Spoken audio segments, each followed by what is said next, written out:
at 282-1040. See the skating stars shine for the Children's Miracle Network, January 19th. Normal programming will not be seen at this time, so that we may bring you the following 12 News special report. From 12 News, Virginia Governor Douglas Wilder addresses the General Assembly on the state of the Commonwealth. Here now are Jean Cox and Sabrina Squire. Good evening, everyone, and excuse me. We welcome you to this 12 News special report. In just a few moments, Governor Douglas Wilder will enter the General Assembly's House of Delegates chamber and deliver his State of the Commonwealth address. And of course, money will most likely top the agenda tonight. Wilder will tell lawmakers and the rest of us how he can balance the state's $28 billion budget during this recession. Of course, money tops the agenda, but it's really the lack of it topping the agenda. Absolutely. Joining us tonight once again is University of Virginia political science professor Larry Sabato. Larry, the governor has said this is going to be a very grim, honest, realistic assessment of Virginia's economic situation. What are you expecting to hear tonight? Sabrina, we're going to hear a lot of bad news, that's for sure. But beyond that, this particular speech has Wilder's presidential campaign written all over it. This is unprecedented, of course, for Virginia. We, in this century, have never had a governor deliver a State of the Commonwealth address simultaneously running for president. He talks about foreign policy. He talks about why George Bush has not been a good president, at least indirectly. He defends his record.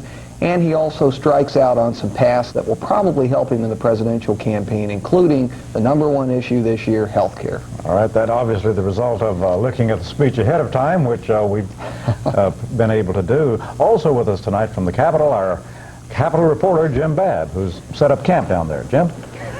Absolutely, Gene. We've heard Governor Wilder talk about economic hard times now ever since he was elected governor and took office here. Tonight you'll hear him enunciate many of the same themes. He will talk about the fact that he knows people are in pain, the fact that he is calling for people to make sacrifices. Expect to hear more of that tonight. In your report earlier, you were talking about the fact that, well, we'll talk about that later, Jim. I understand the governor is coming into the chamber now. Ready to deliver his message.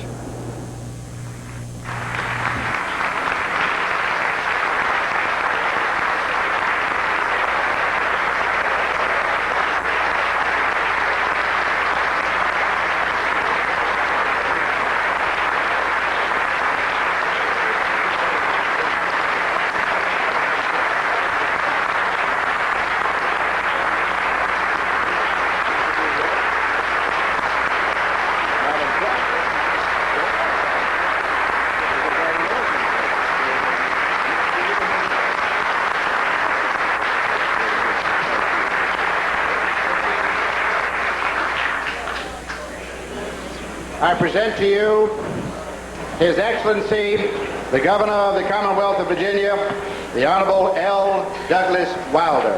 Thank you.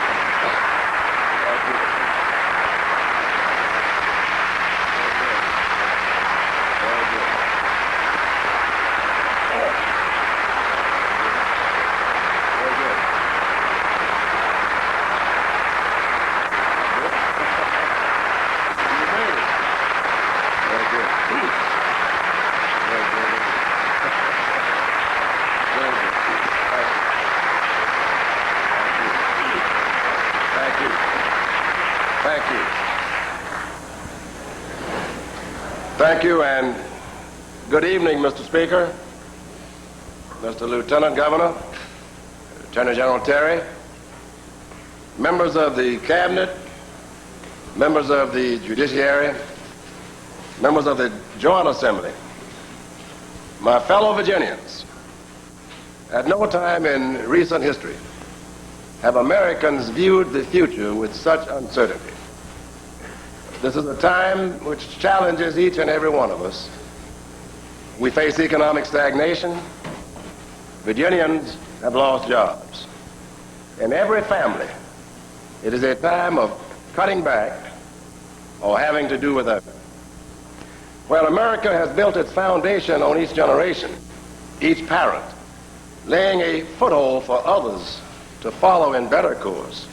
We instead are witness to an economic and spiritual malady. Our challenge is to recognize this era of adjustment and with the strength and wisdom of our heritage, set a new course for the future. It is a time for citizens elected to represent all citizens, to put aside all but that which serves our fellow neighbors.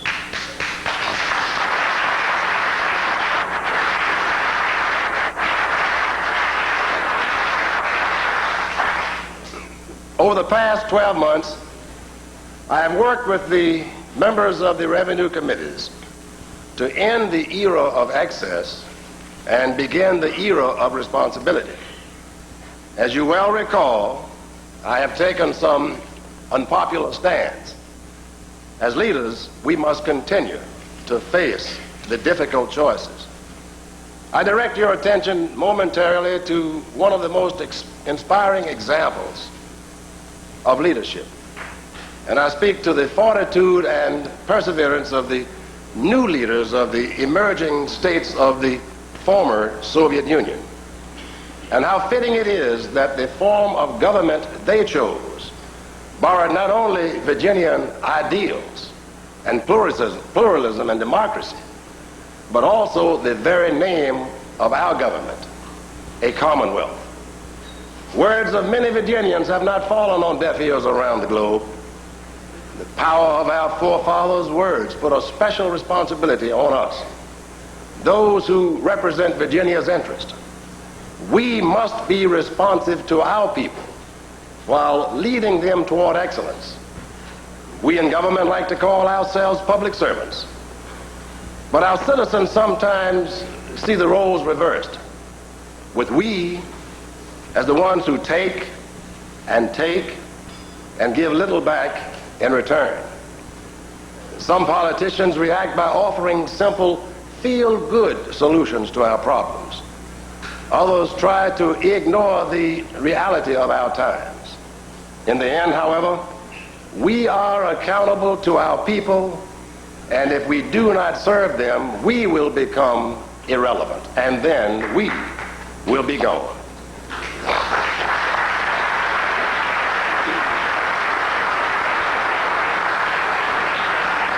Let us remember that while politics is not a polite employer, our citizens want not vengeance, but vigilance.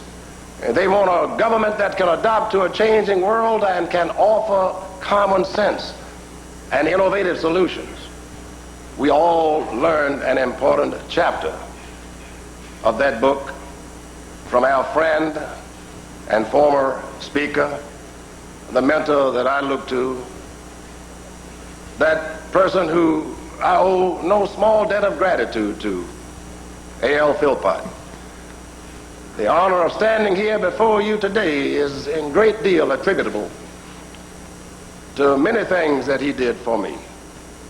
He would want us now to be courageous and to proceed with vigor and hope, and we shall. Although this recession has brought great pain, it has also provided us with some ounces. It has demonstrated to us what the 90s have in store. If we act wisely and bravely, the Commonwealth can once again soar. If we merely react and delude ourselves into thinking the 80s will return once we get past this temporary lull, then we could become just another booming state gone bust. And what have we learned from this recession? Two lessons come most rapidly to mind. First, never expect good times to last forever. And the second, never base the strength of your economy on the actions of the federal government.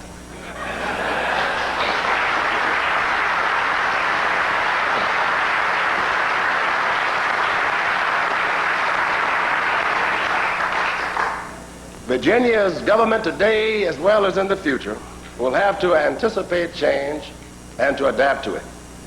We can no longer expect monies for defense contracts to spur the opening of dozens of new corporate offices by companies hoping to get a piece of the federal contracting pie, because our state will continue to be an attractive site for businesses, but we must redouble our efforts to make it so.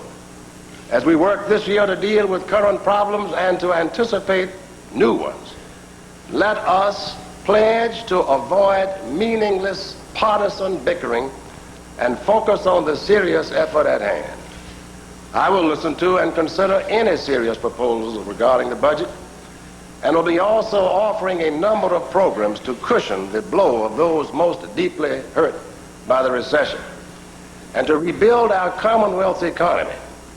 I will return to those specific programs shortly. But first, I'd like to outline my bold aspirations, and broad aspirations rather, for our Commonwealth and the steps that we need to take if Virginia is to be solidly positioned to seek out and to provide opportunity in the 21st century. A governor's term in our Commonwealth is short. Some say not short enough. And perhaps that has fostered the short-term approach to the problems at hand. Today, however, more than ever, such a short-term approach could have disastrous consequences for us here in Virginia. We must force ourselves to see our way through the current problems and chart courses toward the opportunities that lie ahead. A competitive Virginia in the 21st century requires world-class education today.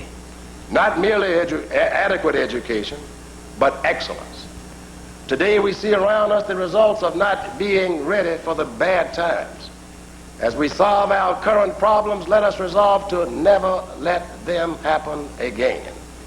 Above all, to compete in the 21st century, Virginia must invest in our people by spending state resources, not just on helping people get by, but on initiatives that will help them prosper. What I mean by investing in people is not just funding programs, but in setting examples that will enrich Virginians' futures. We elected officials should be examples of pride to our constituents. We should be the first to be the best of Virginia. And to gain that esteem and to return to our citizens new confidence, we must be bold and prudent and efficient. And I recognize that there are a number of Virginians whose only opinions about my tenure are based on news reports that speak of my being outside the Commonwealth. So perhaps this is a good time to boast a bit, where before I have been a little too modest.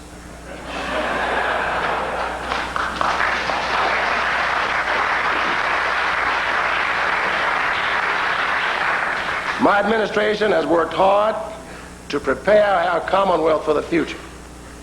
And I say to you again that today, as I've said before, Virginia is my top priority. I understand the concerns of those who question my role in national politics. But I stand firm before you tonight on the pledge I've taken to serve the people of the Commonwealth. And I invite you to study my tenure and look at what we have achieved. When I took the oath of office nearly 2 years ago to this day, I made a commitment to tirelessly fight for Virginia's future. I have not lost sight of that vision, nor has the fire of my commitment lessened. Even in times of retrenchment, we have made solid improvements to Virginia's foundation, a foundation that will provide us firm footing when our economy begins to grow again. I can express this optimism about the state of the Commonwealth because we have been fiscally prudent and have not increased the tax burden of our citizens.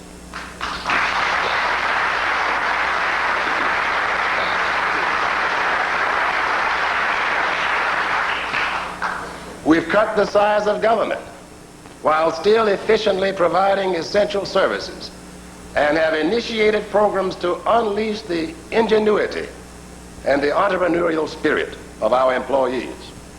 We have integrated our economic development programs and established incentive programs, enhancing Virginia's long-term economic competitiveness. We have proposed an innovative package of initiatives that will provide health care coverage to more than 50,000 youths who, though woefully in need of assistance, normally would be without such care.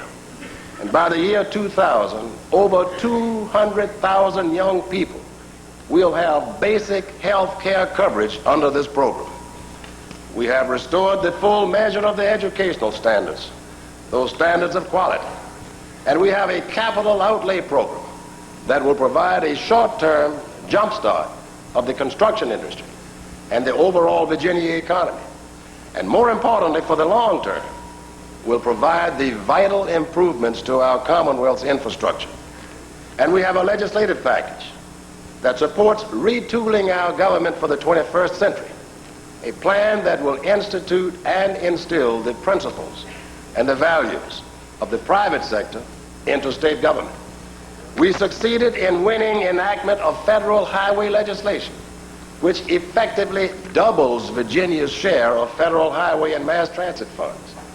And I would like to give special thanks to Senator John Warner, Congressman Norman Sosiski, L.F. Payne, and Frank Wolf, who fought hard for us in Congress to make sure Virginia got its fair share of federal highway funds. And Secretary John Milliken is to be commended for fighting hard all the way in that regard. He deserves that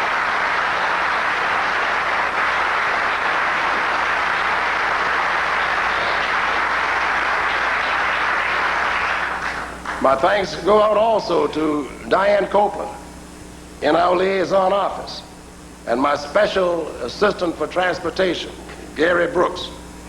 Thanks also to Secretary of Health and Human Resources, Howard Cullum. And thanks to him, we were able to preserve $32 million in Medicaid funds for the Commonwealth by collaborating with other states in opposing new regulations proposed by the federal government. He's handled budget reductions in his department expertly, but he's done so with that compassion of which we speak regularly. The spirit of innovation is spreading in our government.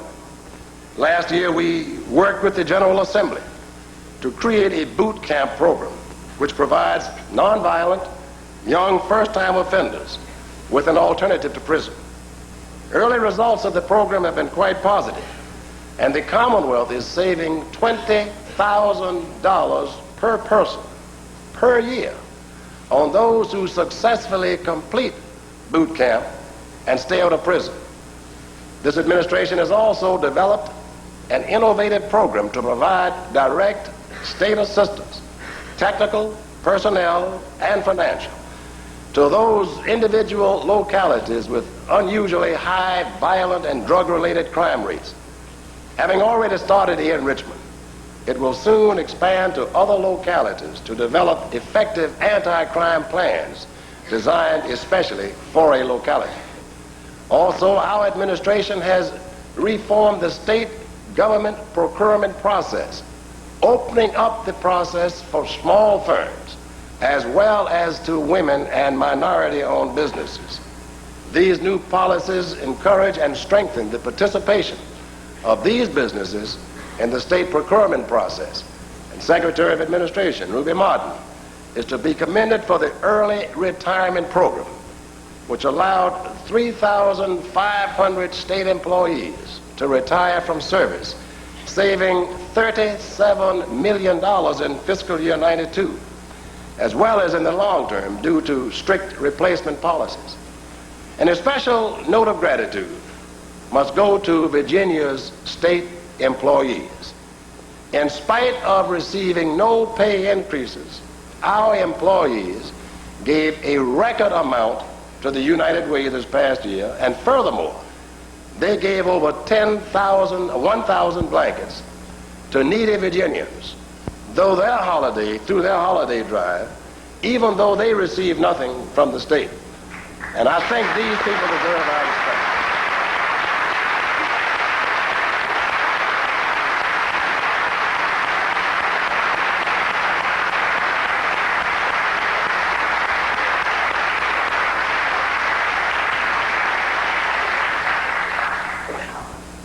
These people deserve our respect and our applause because they represent America at its best.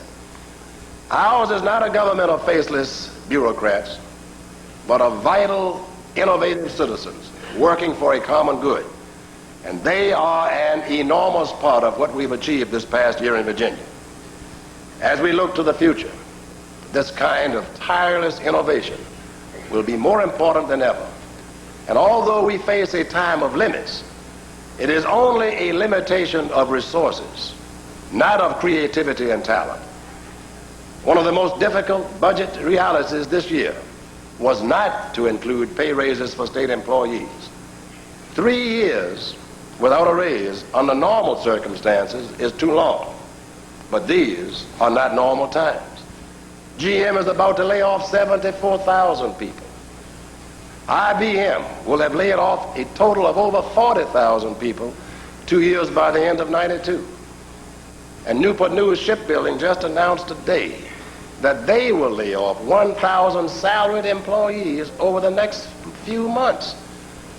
I can say to you approximately 94,000 of the 95,000 employees working for the state of Virginia at the start of 1990 will still be employed in 1992. And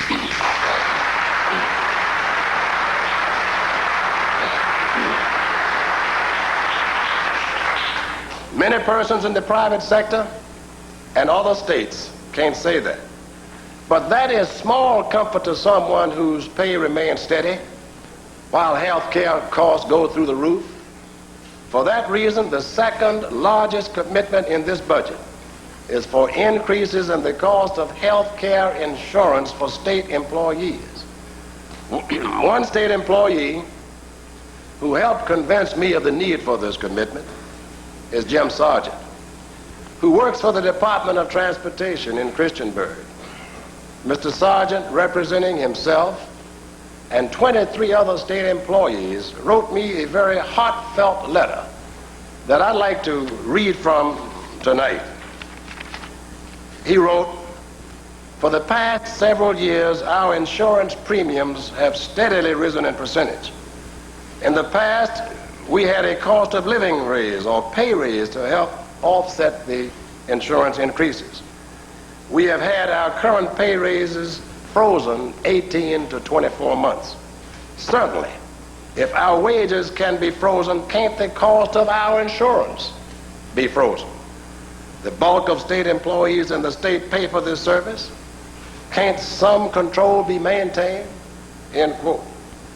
Mr. Sargent, his wife Peggy, and son Robbie are with us here tonight. Would you please stand?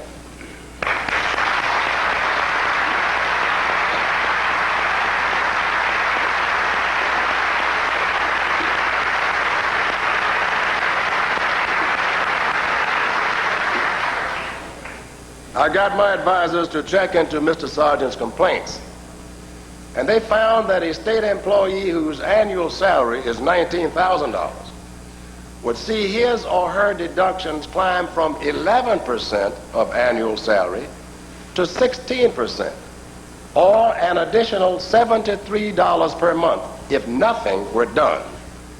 Now, our state employees deserve a fair shake, and we must insulate them from these insurance premium increases, and we will do so.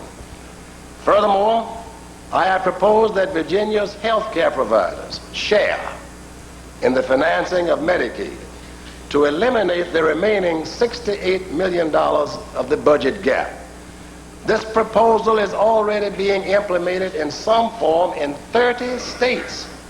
It merely asks Virginia's health care providers, whose profits over the next 2 years will surpass $750 million, to reduce their future expenditures by 1/2%.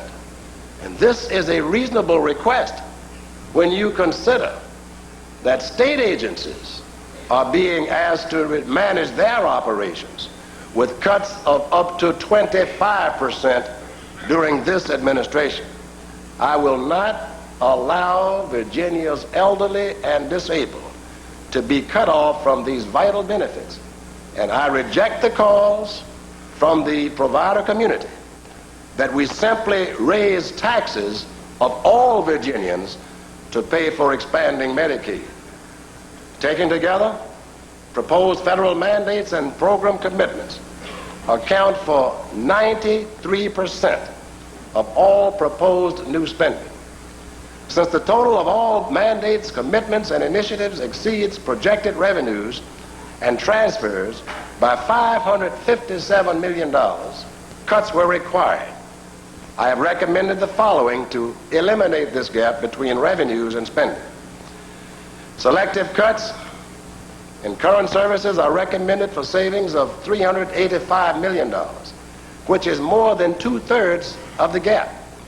With these cuts, discretionary spending on the part of many agencies will be reduced 25% from the peak funding level in fiscal 1990. The budget cuts result in a reduction of 3,878 positions currently vacant due to the early retirement program and through selective layoffs. And although some 2,000 positions are now recommended for 3 new prisons, mental health facilities, colleges, and universities, as well as environmental agencies, there is still a net reduction of 2,690 positions from the level that was authorized when I took office. We have reduced growth in government.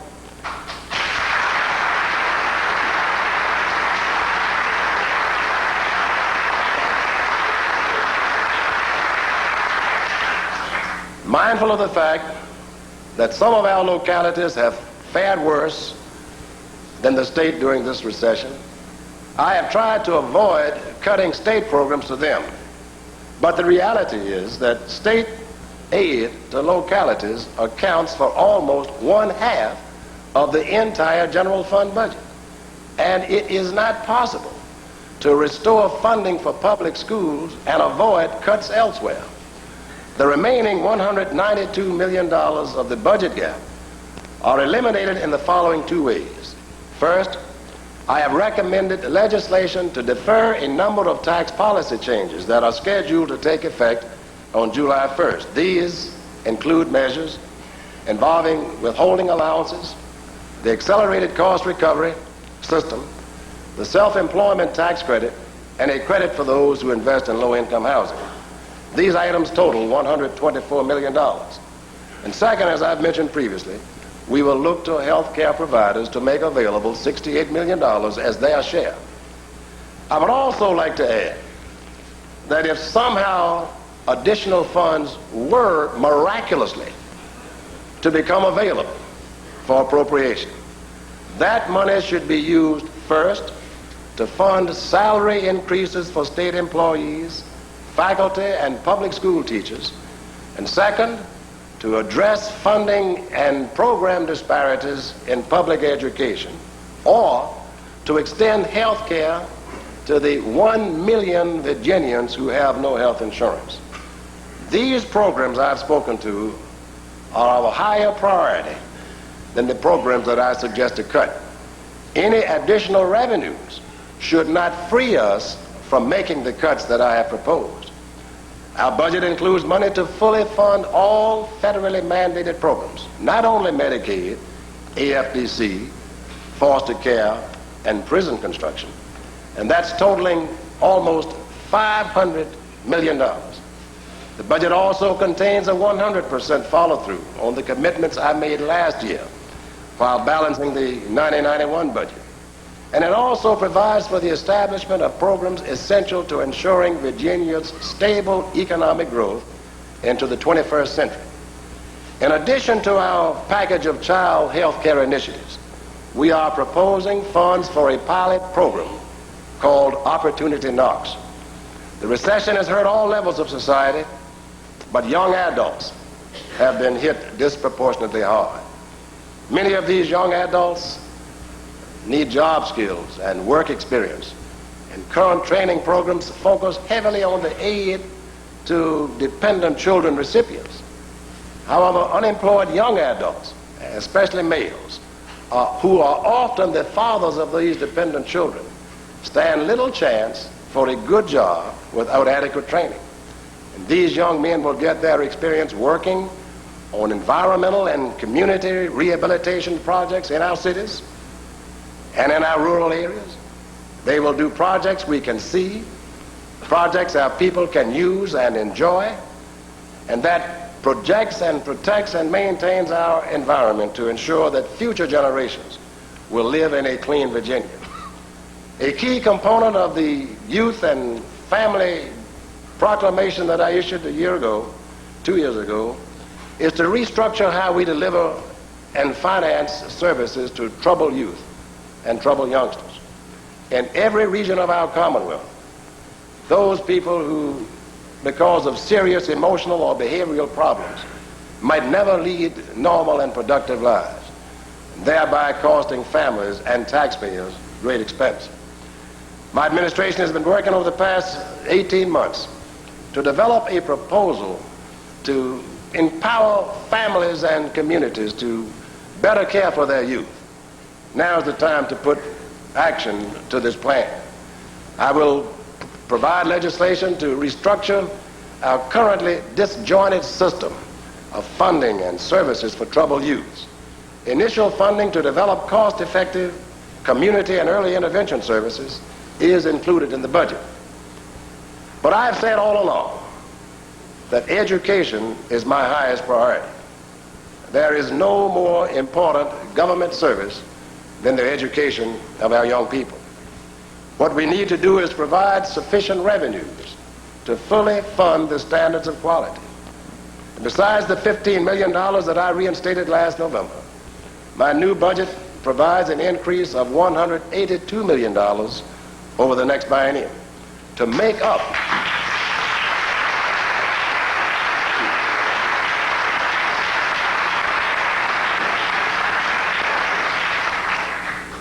This makes up for the reductions that were made in the current year.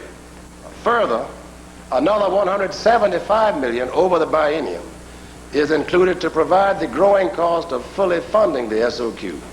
More students, more teachers, and more equipment. This is a total of $350 million in additional funding for local public schools in the next biennium. This is today's beacon for tomorrow.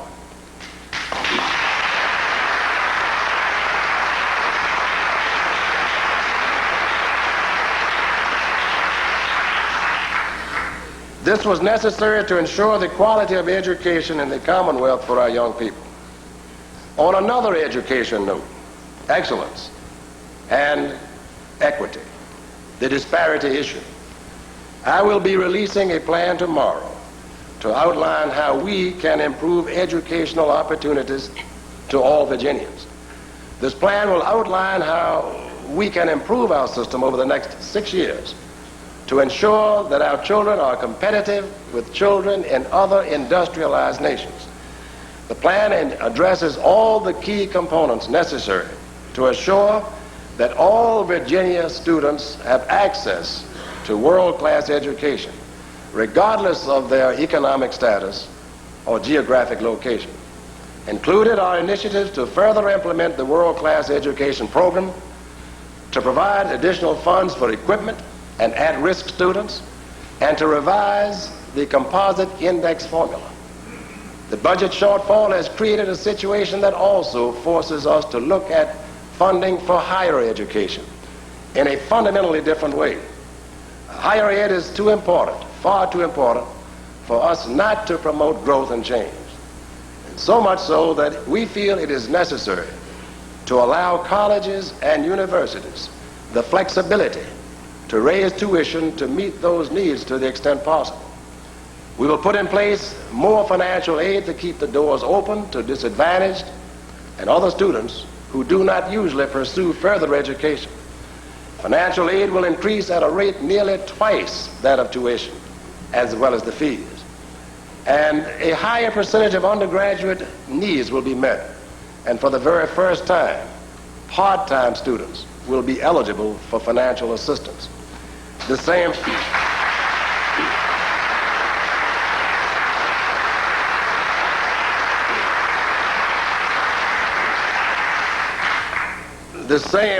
philosophy extends to our housing partnership fund. Last year, I restated my support for this fund at the Housing Conference, stating that it was a matter of money, not commitment. Today, I am proposing that we fully support the Virginia Housing Partnership Fund for low and moderate income families, the elderly, the handicapped, and the homeless.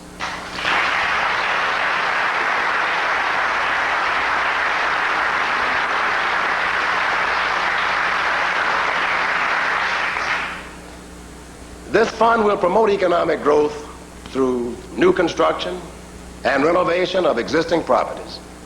And this budget will also continue the center on rural development and the establishment of an increased focus on urban development through a center on urban development. I'm also proposing we spend $600,000 during each of the next 2 years to enable the city of Buena Vista to complete construction of a flood wall. This money will allow the people of Buena Vista to overcome their fear of impending disaster and to get on with their lives. Furthermore, to demonstrate and to deliver on our commitment to environmental protection, I am proposing the creation of a new Department of Environmental Quality by combining the staffs from the existing departments of Air Pollution Control and Waste Management, the State Water Control Board, and the Council on the Environment.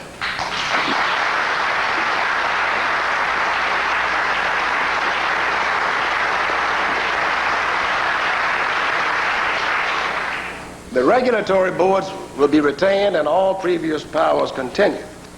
But this reorganization will acknowledge that pollution knows no boundaries, since pollution can and often is shifted between air, waste, and water.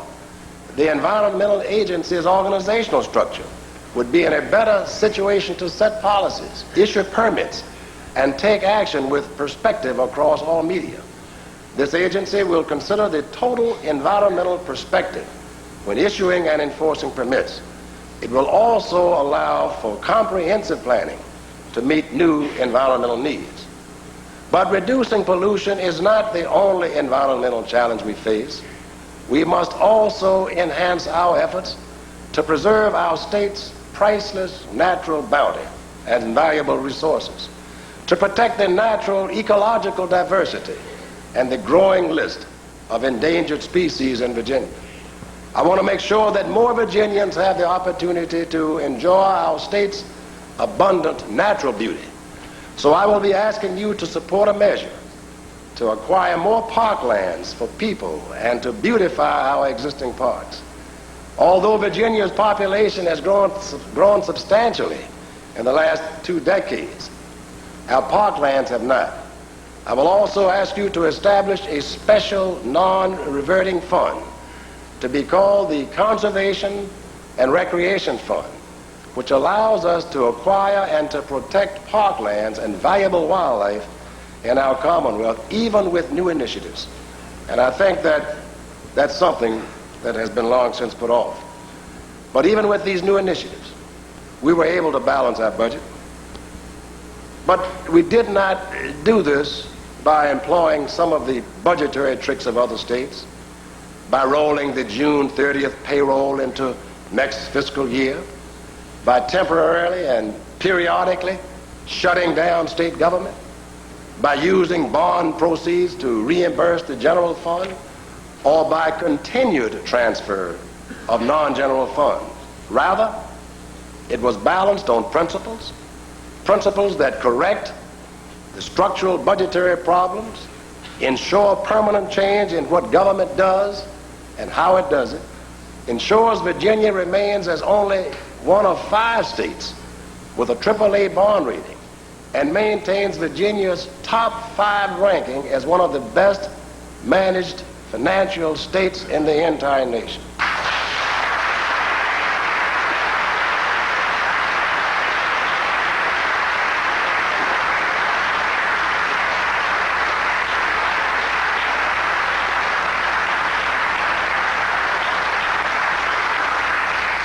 Last year, at this time, I did not endorse a proposal to issue general obligation bonds.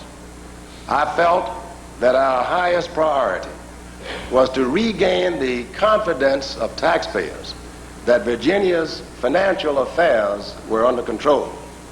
Next week, I will be sending to each of you a 6-year plan for addressing the Commonwealth's capital outlay needs. I will be requesting the chairs of the House Appropriations and Senate Finance Committees to introduce legislation calling for general obligation bonds for priority projects in higher education, human resources, and natural resources to be considered by the voters in November.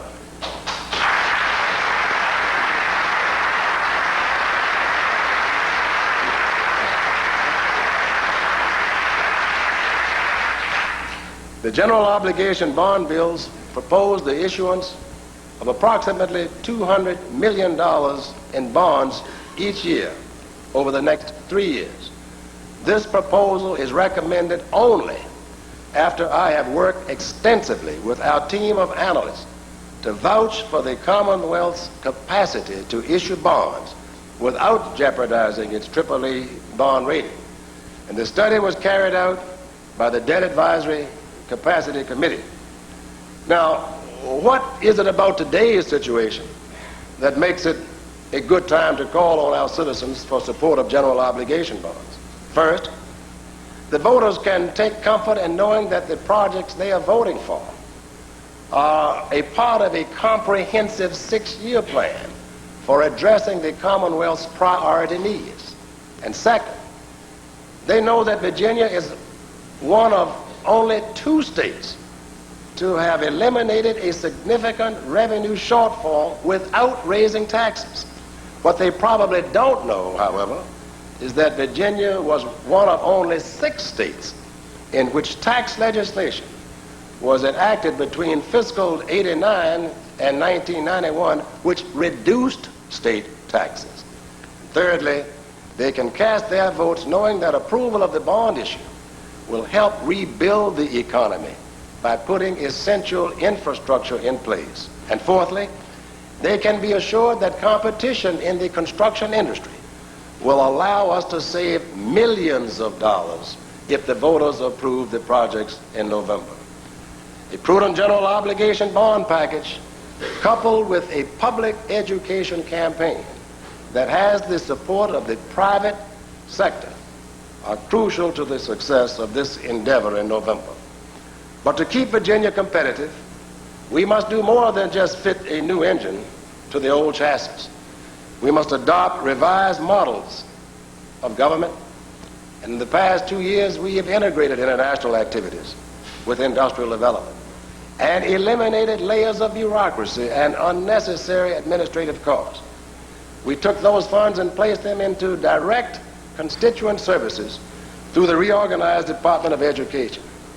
We are now examining the Dillon Rule to address the changing state and local economies and relationships. We have fostered and in some instances mandated greater integration of services through consolidation and coordination. This budget reflects the need for government to be more like business and to improve its productivity and quality of service.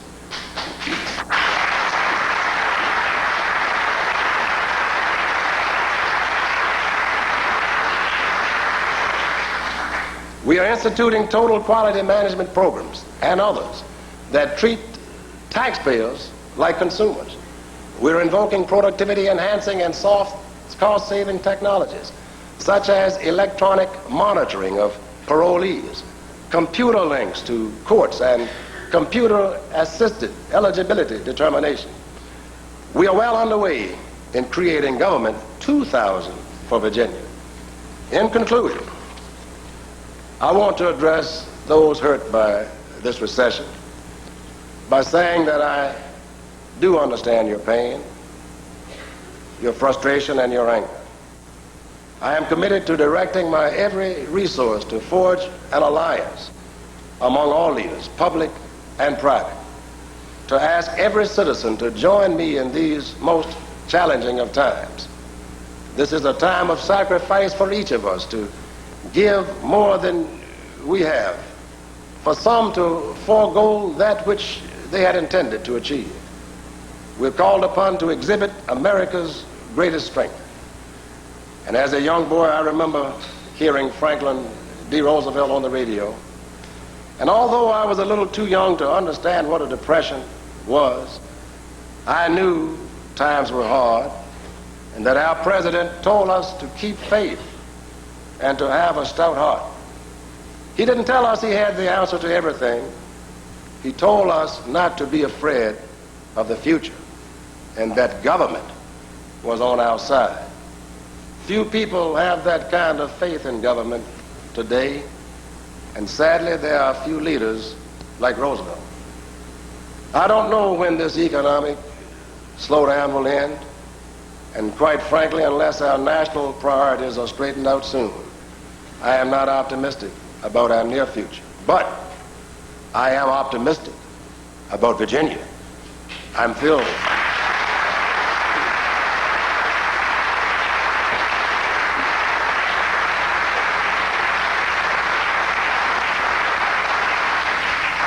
And I am filled with a special pride and enormous responsibility when I think how the people of the Commonwealth have entrusted me with the position of governor. I know that we are a people that will lead the way for America and therefore the world into the 21st century. And we don't need a big package of programs to get us there either. Rather, we need to be reminded of the strength and wisdom of our heritage and to embrace values of hard work, common sense, and motivation that got us where we are today. I will not let our people down. And I ask each of you to join with me. Surely we shall not fail.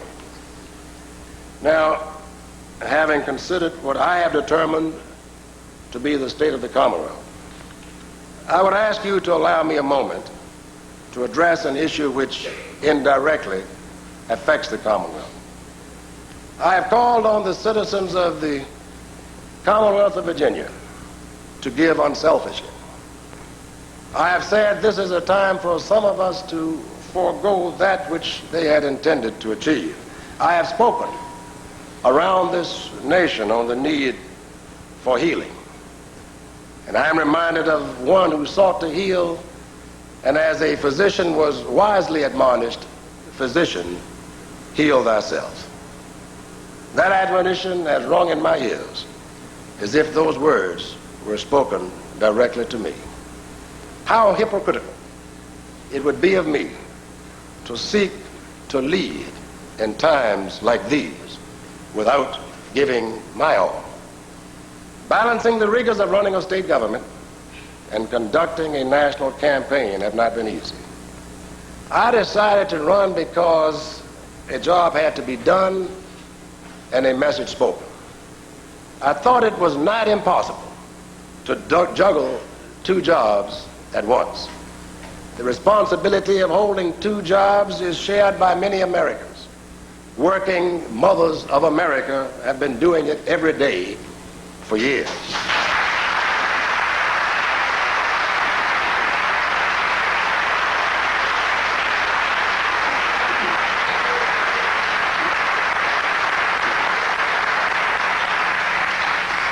Well, today, I have more respect for working mothers than ever before.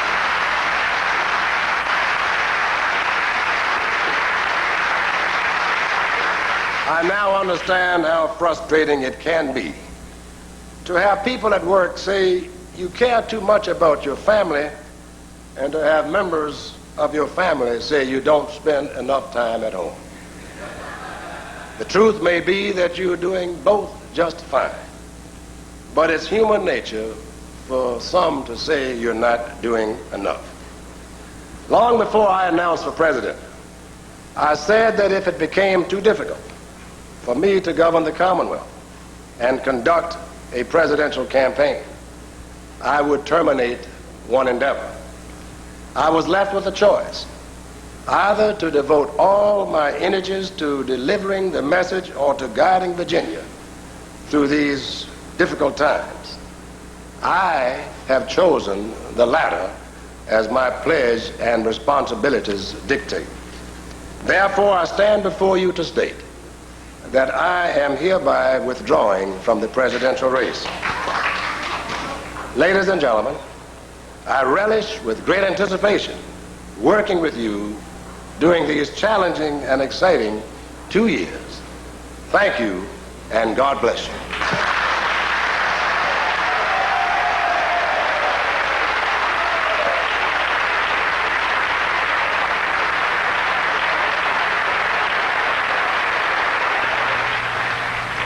Well, there you have it. Governor Douglas Wilder surprising everyone with his announcement that he is no longer a candidate for president. The text of his speech tonight was released to the press earlier today. We have all looked at it. What you heard those last 4 or 5 minutes was not in the speech. That was the surprise that the Associated Press released, Sabrina, about 30 minutes ago, announced that to expect something like that. And surely enough, it has come. There was a clause earlier in his speech where he made a comment about selfishness, and then that played into where he ultimately came in his speech. And there was some applause when he announced that he was withdrawing from the race for president also. I suppose if he were to do it, this was the occasion to do it, and perhaps some people predicted it, but I really think someone, as Larry Sabato suggested earlier, leaked it to a reporter a little while ago, and it came out. The speech seemed to be well received tonight. A lot of it. He was interrupted, according to my count, 20 times for applause, some of it polite, some of it rather warm, I thought. Let's run briefly through some of the other highlights, and then we'll talk about this other matter. The governor referred frequently to the recession and its impact on state finances. He did not propose a tax increase, but said he would consider, quote, any serious proposals regarding our budget, unquote. While continuing the freeze on state employee paychecks, the governor proposed an increase in the amount the state pays for state employee medical insurance. He proposed to partially cover an increase in Medicaid costs with a $68 million tax on the medical industry. While the governor says there will be new employees for 3 new prisons, mental health facilities, and universities, he says there will have to be additional state employee layoffs. The governor calls for a special program to train young adults who need skills and experience. As described tonight, these people will work on environmental and community projects. Also proposed additional money for state education, a consolidation of environmental agencies, and 3 years, $600 million bond proposal, or 6-year, $300 million bond proposal. But the big news came at the end of this speech, and in a moment or two we're going to return to the Capitol to hear how tonight's address is being received by the GOP and by others. But first, let's turn again to political analyst Larry Sabato. Larry, I guess this withdrawal was not altogether unanticipated, but the timing certainly is a surprise and seems so uncharacteristic of the Doug Wilder who has been known for his tenacity and perseverance through his 16 years in the General Assembly, and then for his ability to overcome major obstacles and be elected lieutenant governor and then become the nation's first black governor. What are among the reasons for his withdrawing at this point, and what will be the impact? Well, you're certainly right, Sabrina, that it's uncharacteristic of Doug Wilder. However, I think he simply faced reality, and he did it in a graceful way, and I think most Virginians would agree that he made the right decision. I think it was obvious months ago, even when he announced, that it would be very, very difficult to run a presidential campaign full-time and also govern Virginia. I think he also realized as time went on that his campaign simply wasn't taking hold. He was placed 6th out of 6th in New Hampshire. His campaign was operating on an absolute minimum of funds. He was having great difficulty attracting substantial support even in many black communities throughout the country. So I think he recognized reality, he did what he had to do, he found a graceful occasion at which to do it, and he made the right decision. What was wrong in his presidential campaign? The message clearly might have been what an analyst would say the nation needs, and he had the experience in Virginia of cutting spending and not raising taxes, but he didn't play.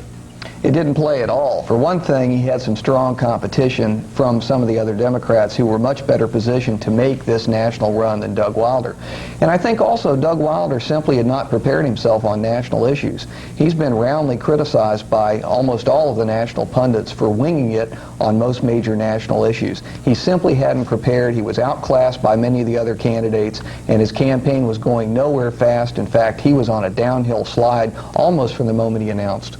Well, he can't succeed himself as governor. Where can he go?